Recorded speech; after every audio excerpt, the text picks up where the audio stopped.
오늘 아침 우리에게 주시는 하나님 말씀은 시편 131편 1절에서부터 3절까지입니다. 여호와여, 내 마음이 교만하지 아니하고 내 눈이 오만하지 아니하오며 내가 큰 일과 감당하지 못할 놀라운 일을 하려고 힘쓰지 아니하나이다. 실로 내가 내 영혼으로 고요하게 평온하게 하기를 젖된 아이가 그의 어머니 품에 있음 같게 하였나니 내 영혼이 젖된 아이와 같도다. 이스라엘아, 지금부터 영원까지 여호와를 바랄지어다. 아멘. 고요와 평온을 가져다 주는 겸손이라는 제목으로 말씀을 드리려고 합니다. 한국 가요계의 JYP 그러면 핫플레이스들 떠오르는 회사이죠. 박진영 씨가 대표로 있는 이 회사에 가수 지망생들이 들어오게 되면 인성 교육을 꼭 거쳐야 한답니다. 그 인성 교육의 주된 내용이 뭔가 하면 조심할 필요가 없는 사람이 되라 라는 거예요. 조심하려고 하면 실수하게 되어 있다는 거예요. 조심하지 않는 사람이 되라는 거예요. 그만큼 성숙한 사람이 되라는 거죠. 그러기 위해서는 진실해야 된다는 거예요. 성실해야 된다는 거예요. 그 세 번째가 겸손해야 된다는 거예요. 위기가 찾아온다는 거예요, 삶 속에. 겸손한 사람에게는 그 위기가 축복이 된다는 그러한 이야기로 마무리를 짓습니다. 사랑하는 여러분, 박진현 씨가 회사에 필요한 사람이 되기 위해서는 첫째도 겸손이고 둘째도 겸손이고 셋째도 겸손해야 된다라고 강조를 하고 있습니다. 이 말은 가수이기 전에 좋은 사람이 되라는 거예요. 세상의 성공적인 인생을 살아가기 위해서도 이렇게 겸손을 중요하게 여깁니다. 그리스도인의 덕목 또한 겸손입니다. 성 어거스틴은 그리스도인들이 가져야 할 덕목 가운데 첫째 겸손이고 둘째도 겸손이고 셋째도 겸손이라고 강조했습니다. 믿음의 생활 속이든 사회생활 속에서든 삶의 중요한 원동력이 되는 공통 분모가 있는데 그것이 바로 겸손이다라고 저는 말하고 싶습니다. 이 겸손이 오늘 우리의 삶에 고요와 평안을 가져다 준다라고 오늘 본문의 주인공인 다윗은 힘주어 우리에게 말하고 있습니다. 영국 출신 윌리엄 캐리라고 하는 분이 있는데 이분이 인도 선교사로 그리고 중국 선교사로 큰 업적을 남깁니다. 그는 우수한 언어학자이기도 합니다. 그래서 인도에 들어가 다민족 국가잖아요. 34개 언어로 성경을 번역하는 일들을 하면서 중국 선교를 위해 힘쓰게 됩니다. 그가 인도 땅에 와서 그렇게 열심히 선교 사역하고 인도 사회의 변화를 위해서 노력하기 힘썼을 때에 그를 혐오와 경멸의 눈으로 보는 사람들이 있었습니다. 가는 곳곳마다 핀잔을 줍니다. 무시합니다. 그러던 어느 날 윌리엄 캐리를 부끄럽게 하려고 핀잔을 주려고 이렇게 질문을 했습니다. 캐리의 약점을 건드리는 거예요. 윌리엄 캐리 당신은 영국에 있을 때에 구두를 만드는 직업이었다면서요? 라고 했습니다. 인도에서는 신발 만드는 직업은 아주 하천민들이 하는 일이었거든요. 그때에 윌리엄 캐리가 이렇게 얘기합니다. 아니옵니다. 제가 구두를 짓는 사람이라뇨. 저는 구두 수선공이었습니다. 자기는 구두를 만들 만큼 실력이 되지 않는 구두 수선공에 지나지 않는다라는 겸손한 태도로 대답했다고 합니다. 그가 선교 사역을 마무리하고 노년에 대해 하나님의 부르심을 앞두고 있을 때에 그의 가까운 지인이 윌리엄 캐리에게 이렇게 말합니다. 이제 당신은 하나님의 품 안에 가게 되면 천국 환성 예식을 할 테인데 그 자리에서 어떤 성경 구절을 읽어주면 좋겠느냐라고 물었습니다. 그때 윌리엄 캐리가 겸손하게, 그래, 내가 죽었을 때 나를 위해 누군가 성경을 읽어줄 사람이 있다는 것 자체가 너무 감지덕지이지만 그래도 누군가 그렇게 해준다라고 한다면, 오 하나님, 주의 인자하심을 쫓아 나를 긍휼히 여기시고 주의 많은 자비를 쫓아 내 죄를 도말하소서 라고 말씀한 시편 25편 7절의 말씀을 읽어달라라고 부탁을 했다고 합니다. 그는 마지막까지 예수님의 겸손을 잊지 않았습니다. 훌륭히 하나님의 사역을 감당한 후에 하나님 나라에 입성했다고 합니다. 시편 22편 26편에 보게 되면 겸손한 자는 먹고 배부를 것이며 여호와를 찾는 자는 그를 찬송할 것이라. 너희 마음은 영원히 살지어다. 그래서 겸손한 자는 배부를 것이라고 말하고 있는데 겸손이 무엇일까요? 겸손은 교만을 물리치는 것입니다. 교만은 인간의 죄된 인간의 본질이, 또 교만은 죄된 인간의 본질이에요. 그리고 교만은 사단의 본성이기도 합니다.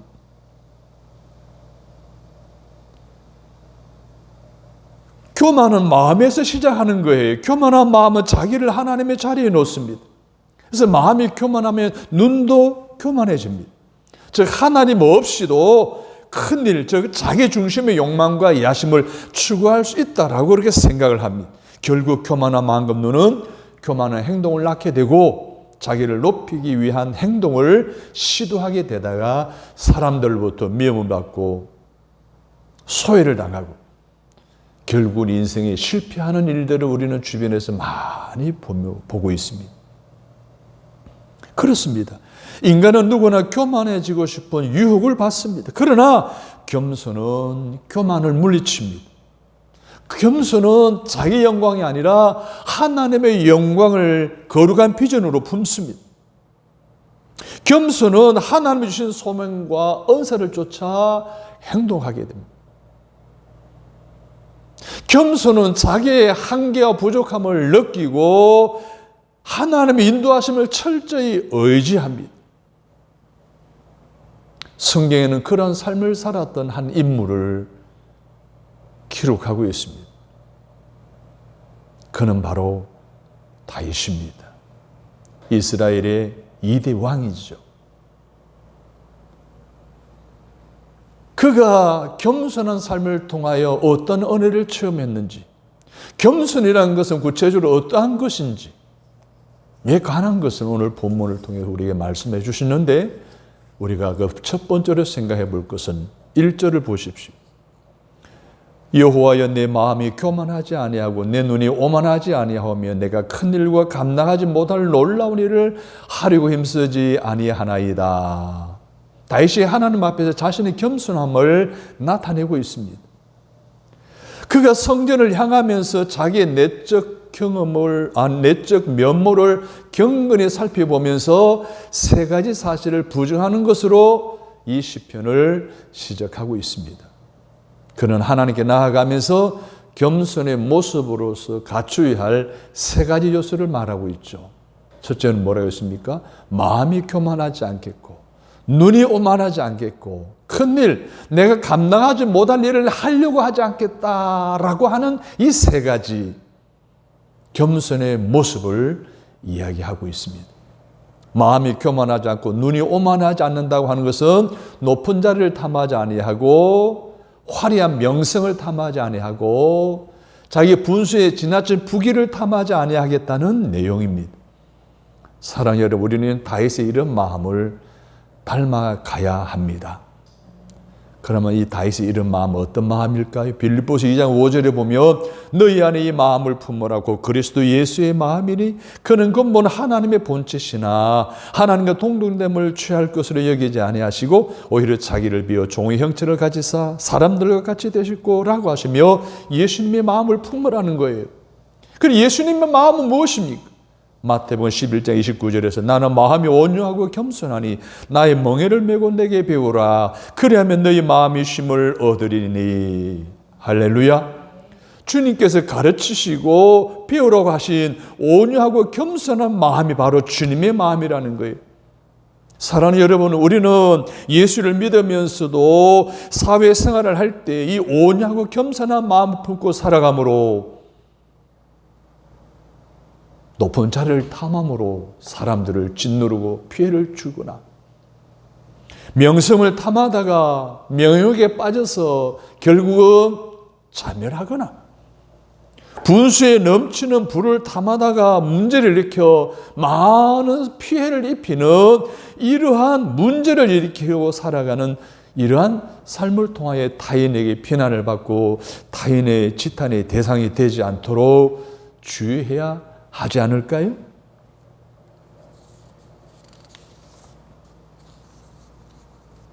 그리고 큰일과 감당하지 못할 놀라운 일을 하는 것은 무엇일까요? 하나님 없이도 나는 모든 것을 할 수 있다는 생각이에요. 하나님 없이도 큰 일을 하고 큰 비전을 이룰 수 있다고 생각하는 거예요. 여러분, 사람들이요, 큰 일을 하고 이제 할 수 없는 그런 큰 일도 감당하고자 하는 것이 로망 아닙니까? 어느 누구나 큰 일을 성취하고 놀라운 일을 감당하여 큰 족적을 남기려고 하는 것은 인지상정인 것은 우리가 압니다. 그런데 여기서 말하는 것은 하나님의 사역과의 관계를 말하고 있는 거예요. 그것은 하나님 없이 무엇을 하려고 하는 것, 하나님 없이 큰 영웅적인 업적을 남기려고 하고 개인적인 성취를 이루려고 하는 것을 말하는 거예요. 여러분, 다윗이 영웅적인 업적을 남긴 것은요, 얼마나 위대합니까? 이스라엘 역사상 가장 큰 영토를 확장했고요, 가장 큰 국력을 가졌고요, 가장 확실한 통치를 가졌던 영웅적인 업적을 남긴 다윗 왕이었습니다. 개인적인 성취는 어떻습니까? 이스라엘 역대 지략 가운데 어느 왕보다도 비교할 수 없는 뛰어난 왕이었어요. 무엇보다도 하나님의 마음에 합한 왕으로서의 업적을 남기는 자기가 원하는 것을 성취한 사람이었습니다. 그러나 이제 그는 그러한 것이 부질이 없고 오히려 주변 사람과 백성을 힘들게 하는 것이었음을 인정하고 자기 겸손의 새로운 길을 선택하겠다고 고백하고 있는 거예요. 더 이상 자기의 과욕을 추구하다가 백성들에게, 이 나라의 주변 사람에게 피해를 주지 않겠다라는 것이었습니다.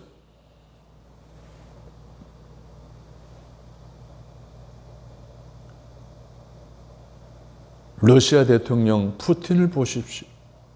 마치 자기가 러시아 제정시대에 짜르 시대의 통치자처럼 영웅적인 업적과 개인적인 욕망을 성취하고자 하는 그러한 마음에 불타서 그것이 이웃을 침범하여 땅을 빼앗고 사람을 죽이고 자국의 많은 수십만의 젊은이들을 전당대에 죽게 만들고 이웃 나라 다 어렵게 만드는 지금 일을 일삼고 있지 않습니까?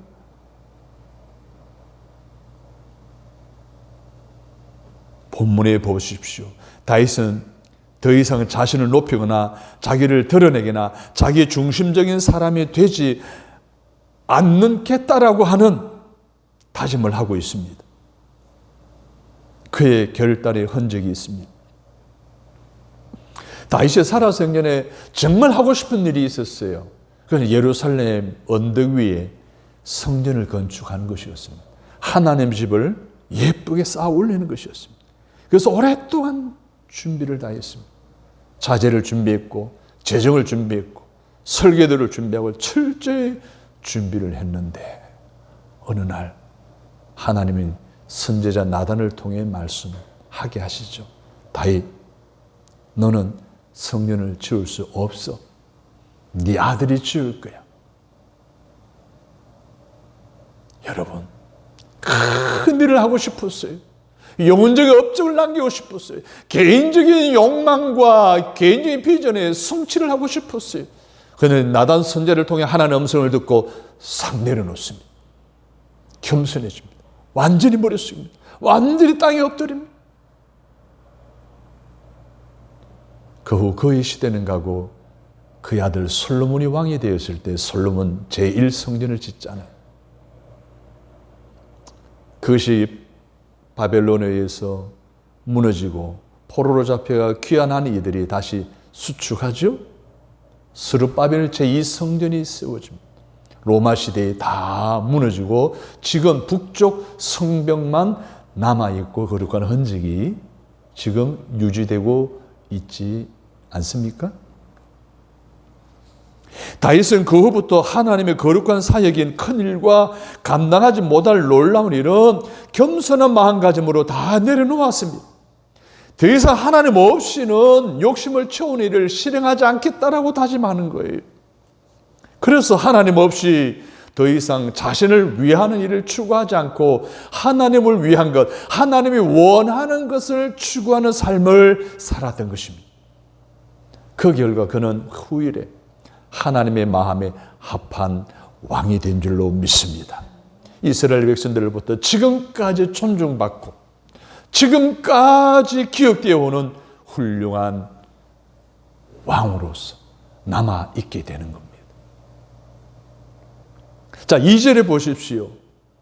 하나님 앞에서 겸손해지기를 원한 다윗은 이제 하나님 앞에서의 자신의 평안한 마음의 상태를 젖된 아기를 예로 들어서 언급하면서 너희들도 우리도 평안할 것을 말하고 있습니다. 다 같이 읽습니다. 실로 내가 내 영혼으로 고요하고 평온하게 하기를 젖된 아이가 그의 어미 품에 있음 같게 하였나니 내 영혼이 젖된 아이와 같도다. 제 질문 하나 합니다. 물질과 건강과 평안 중에 어느 것이 중요하다고 생각합니까? 제가 자랄 때는 어른들이 하는 얘기도 그렇고 저도 그렇고 그래도 평강이 최고지라고 했습니다. 근데 요즘 사람들은 물질이 있으면 건강도 있고 평안도 따라오는 것 아닙니까? 라는 그런 가치관으로 바뀌어졌어요. 그러나 여러분 분명히 알아야 할 것은 예나 지금이나 오늘 우리의 삶에 있어서 원동력이 되는 것은 물질도 건강도 아니에요. 여러분 마음이 평안해요. 평안해야 물질의 복도 받을 수 있고 건강의 복도 받을 수 있다는 거예요.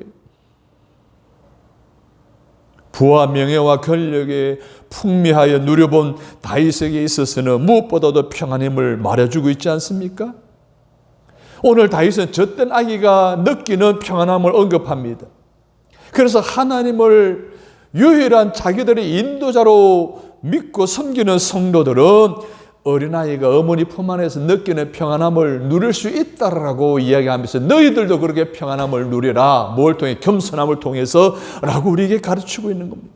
사랑하는 성도 여러분, 엄마 외에는 자기를 보살펴 줄 수 있는 사람이 없다고 생각하고 엄마를 쫄쫄 따라다니는 천진한 아이와 같은 평안을 우리도 누릴 수가 있는 줄로 믿으시기 바랍니다.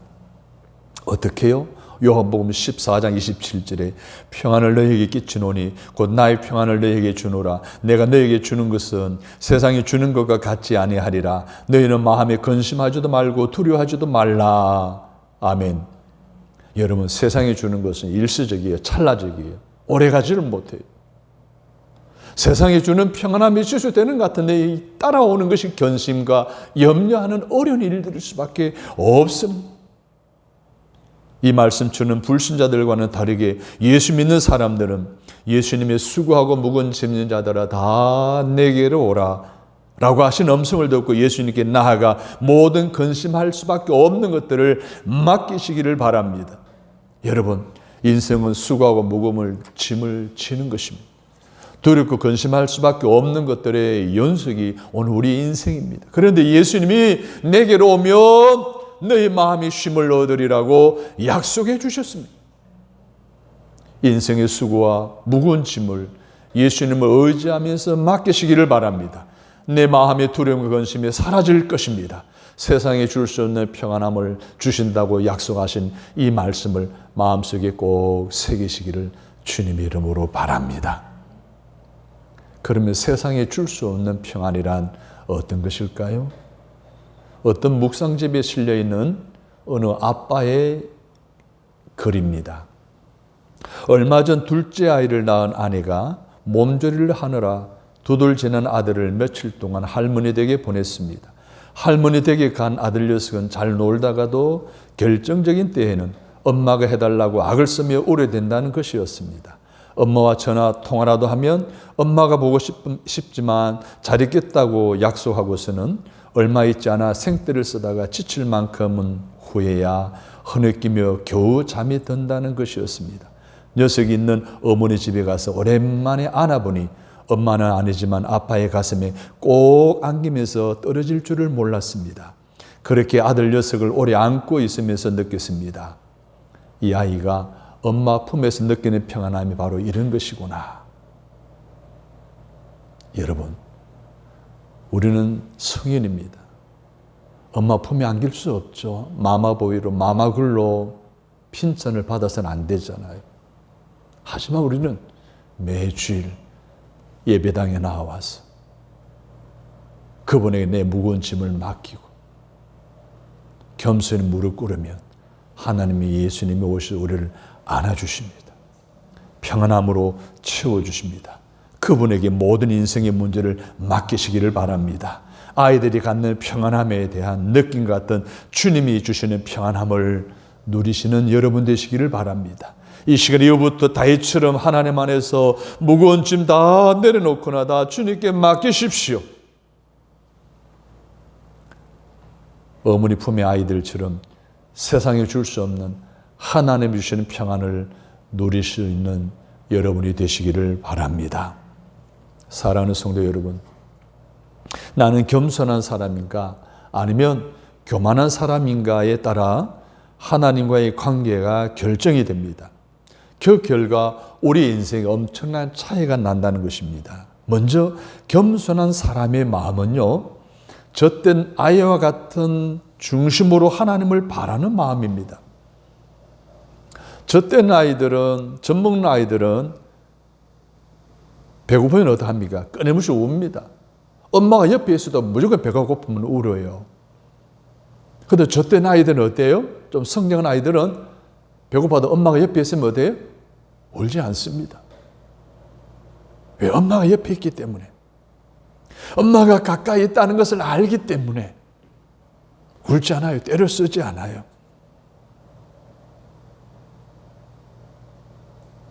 그러므로 성숙한 성도는 하나님이 함께 하신다는 믿음만으로도 우리는 평안함을 누릴 수가 있습니다. 아니, 내 삶이 너무 퍽퍽하고 무거운 짐과 수고로운 일 때문에 힘들어하는 상황 속에도 우리는 평안함을 유지할 수가 있습니다. 왜? 하나님이 나와 함께 하신다는, 하나님이 나를 지켜 주신다는, 하나님이 나를 보호해 주신다는 믿음이 있기 때문입니다. 그러므로 겸손은 임마누엘 신앙의 산물입니다. 임마누엘이 무엇입니까? 하나님이 함께 하신다입니다. 이 임마누엘 신앙으로 축복의 권능이신 하나님을 바라는 것이 겸손인 줄로 믿습니다. 그래서 겸손한 사람, 즉 하나님을 바라는 사람은 언제나 어디서나 어떤 형편에서든지 평온함과 만족감, 행복감이 마음에서 솟는 삶을 살아갈 수가 있습니다. 여러분 그렇게 살아가시기를 주님의 이름으로 축복합니다. 반대로 교만한 사람의 마음은 하나님 없이 자기 스스로 모든 것을 감당하려고 하기 때문에 마음이 시끄럽고 부산합니다. 그런 부산한 사람들의 시선은 어떻습니까? 분주합니다. 고정되어 있지는 않습니다. 여전히 불안하여 자기 문제를 스스로 해결하다가 자불안수이고 자출웅돌하게 됩니다. 겸손하게 하나님께 시선을 고정하고 하나님을 바라야 되는데 도움이 될 만한 세상을 바라봅니다. 나에게 도움을 줄 사람이 없는가 찾아봅니다.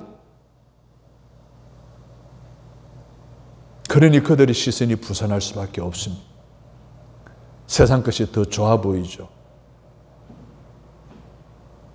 우리를 더 행복하게 해줄 것 같지만 결국 에덴을 잃어버리는 결과를 초래하고 마는 거예요. 여러분, 에덴이 무엇입니까? 아담과 하와가 하나님으로부터 에덴을 선물 받았어요. 에덴은 모든 것이 완벽하게 다 갖추어져 있는 것이에요. 부족함이 없는 것이에요. 그런데 아담과 하와가 어떻게 했어요? 눈이 분주하기 시작했어요. 눈이 부선하기 시작했어요. 하나님이 에덴 동산의 중앙에 있는 선악을 알게 하는 나무의 실과는 따먹지 말라. 바라보지도 말라라고 했어요. 그런데 그걸 보는 순간 눈이 부선해지기 시작했어요. 초점을 잃어버렸어요. 하나님 향하다 초점이 나무에로 갔습니다. 선악을 알게 하는 나무로 갔습니다.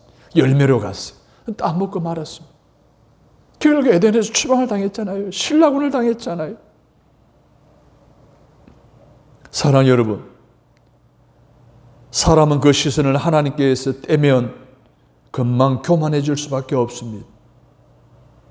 자기가 하나님처럼 높아질 것 같았고, 자기가 모든 것을 다 할 수 있고, 다 자기가 이룬 것처럼 여기고 착각하게 됩니다. 그래서 그들은 평안한 것처럼, 행복한 것처럼 착각하고 살아가니 여전히 그들의 인생은 불안과 두려움의 연속 가운데 살아갈 수밖에 없는 것입니다. 여러분, 따라서 합니다. 겸손은 하나님을 바라는 것입니다. 우리의 시선이 하나님을 바라는 한 우리는 교만해질 수가 없습니다. 오직 시선을 하나님께만 집중하고 바라보시기를 바랍니다. 어머니 손을 잡고 꽃밭에 갔던 아이가 꽃을 보는 순간 어머니 손을 놓고 꽃을 향해 뛰어갑니다. 예쁜 꽃을 막 따다가 보니 그 어머니가 없어요. 자기 좋아라고 꺾은 꽃을 내팽개치고 어머니를 찾아 나가요. 여러분, 이 아이의 모습이 우리의 모습이 아닐까요? 우리는 세상 것이 좋은 것으로 착각해요. 내가 성취하게 되면 다 성공한 줄 알아요. 큰일을 이루면 다 행한 줄 알아요.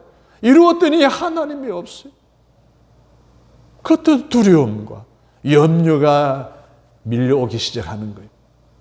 저는 울 수밖에 없죠. 사랑 여러분, 세상 것에 한눈이 팔려 자기가 좋아하는 것을 더 많이 가지려다가 하나님의 손을 놓치고 마는 것입니다. 그 순간 두려움이 엄습하여 어찌할 바를 몰라 어려움을 터뜨릴 수밖에 없는 것입니다. 성도 여러분, 인생의 하나님의 얼굴을 피해서는, 하나님의 손길을 떠나서는 세상의 그 무엇을 소유하던 평안을 얻지 못합니다.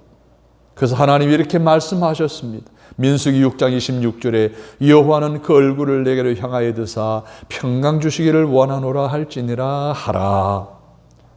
여호와께 얼굴을 우리를 향한대요. 우리가 그럼 하나님의 여호와의 얼굴을 바라봐야 된다는 거예요. 빌보 4장 6절 7절에서는 아무것도 염려하지 말고 다만 모든 일에 기도와 간구로 너희 구할 것을 감사함으로 하나님께 아뢰라. 그리하면 모든 지각이 뛰어난 하나님의 평강이 그리스도 예수 안에서 너희 마음과 생각을 지키시리라 라고 말씀하신 것처럼 인생의 참된 평안은 하나님의 얼굴, 주님의 품 안에서 얻을 수가 있다고 말하고 있습니다. 사랑하는 성도 여러분, 이제부터라도 하나님의 얼굴을 바라보고 주님의 품 안에 거하면서 큰 평안을 얻는 신앙인으로 살아가지 않으시겠습니까?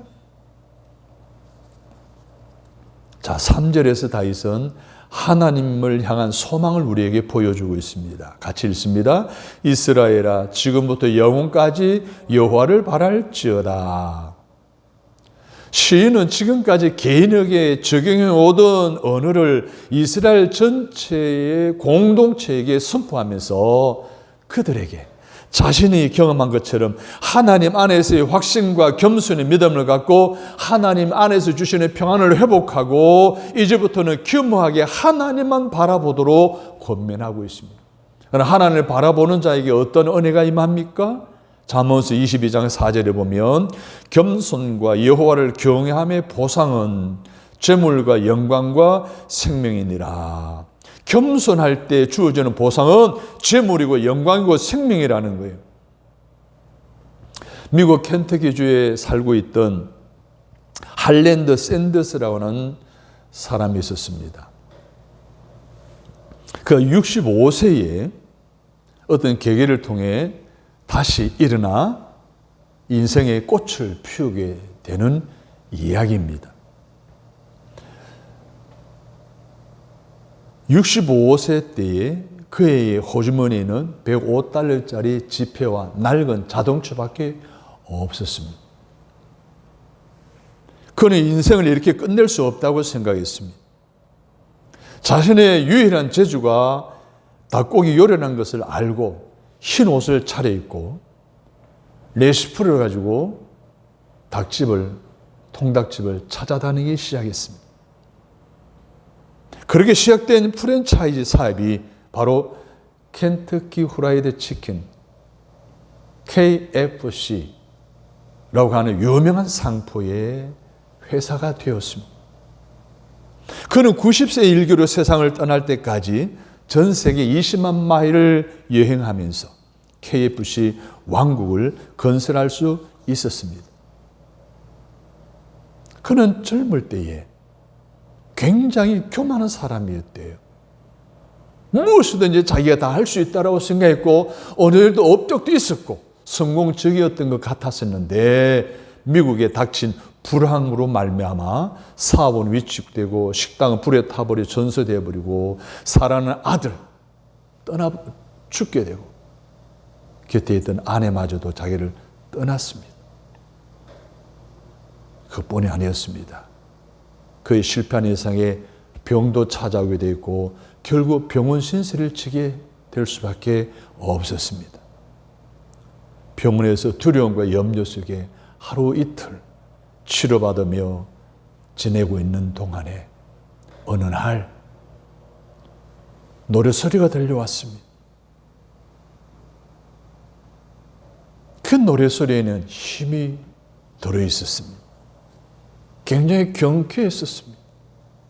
가사에 굉장히 막 은혜가 된 거예요. 자기도 모르게 침상에 일어나 그 소리가 들려오는 복도로 갑니다. 따라가 보니까 복도 구석에 한 남루한 여성이 청소 도구를 가지고 청소하고 있으며 노래를 부르고 있는 거예요. 오래전 이야기는 청소부의 삶이 어떠했겠어요?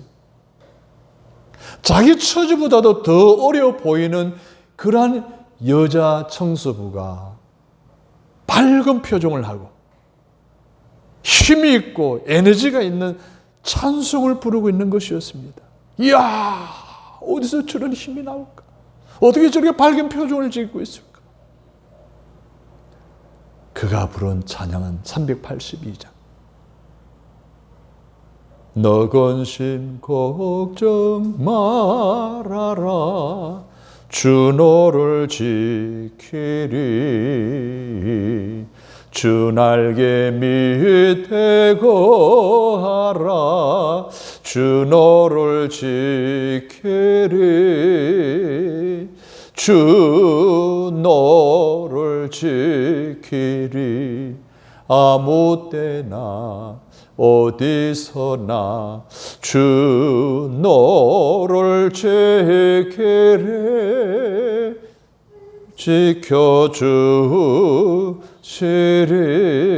지켜주시리. 아멘. 너 근심 걱정 말으라는 주제의 찬송가였습니다.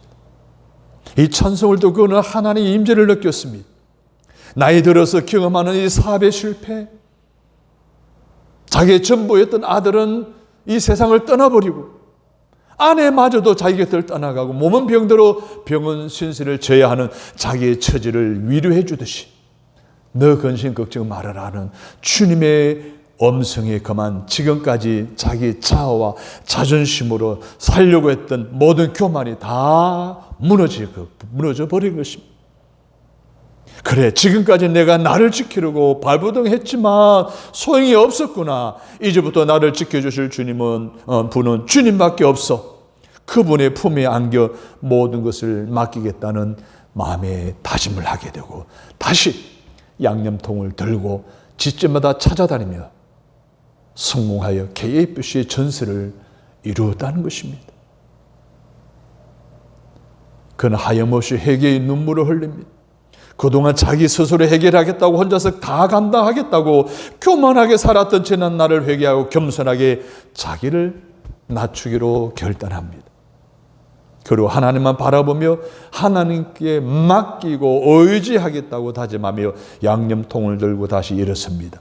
이것이 그의 65세의 인생에 있었던 큰 계기가 되었고, 방금 말씀드린 대로 세계 20만 마일을 다니면서 KBC 왕국을 세우는 훌륭한 업적을 남긴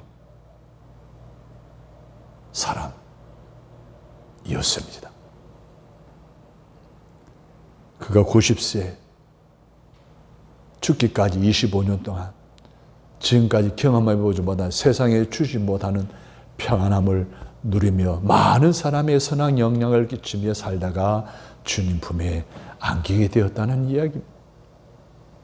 잠언서 29장 23절에 이렇게 말했습니다. 사람이 교만하면 낮아지겠고 마음이 겸손하면 영예를 얻으리라. 교만하면 낮아진다는 것, 겸손하면 영예를 얻게 된다고 했어요. 오늘 우리도 다윗처럼 할랜더 샌더스처럼 우리에게 주신 은사와 물질들에 감사하면서 겸손히 여러분 자신을 낮추시기를 바랍니다. 오직 사람이나 세상이 아니라 하나님만 바라보시기를 바랍니다. 이러한 사람들에게 하나님은 세상에 줄 수 없는 기쁨과 평안을 주심을 믿으시기 바랍니다. 그래 하셔서 젖된 아기와 같은 평강을 누리시고 내 남은 인생 다할까지 세상에 줄 수 없는 평안을 주시는 하나님만 바라보며 살아가시고 겸손한 자에게 주시는 재물과 영광과 생명 그리고 영예를 누리시며 살아갈 수 있는 저와 여러분이 다 되시기를 주님의 이름으로 축원합니다. 자비하신 하나님, 마음이 온유하고 겸손하신 예수님을 본받기 원합니다. 하나님과 사람 앞에서 겸손하고 낮아져 주님의 은혜를 체험하게 하옵소서. 하나님 안에서 누리는 참 평안을 통해 우리의 삶이 복되게 하여 주시니 감사합니다. 하나님이 기뻐하시는 겸손함을 제 마음에 가득 담기를 원하오니 깨달음대로 살아가게 하옵소서. 모든 문제의 해결이 하나님께 있음을 신뢰합니다. 오직 겸손함으로 해결을 얻는 재물과 영광과 생명과 영예를 얻고 누리며 살아가는 지혜로운 하나님의 사람이 되게 하여 주옵소서. 우리 주 예수 그리스도는 받들어 간절히 기도합니다. 아멘.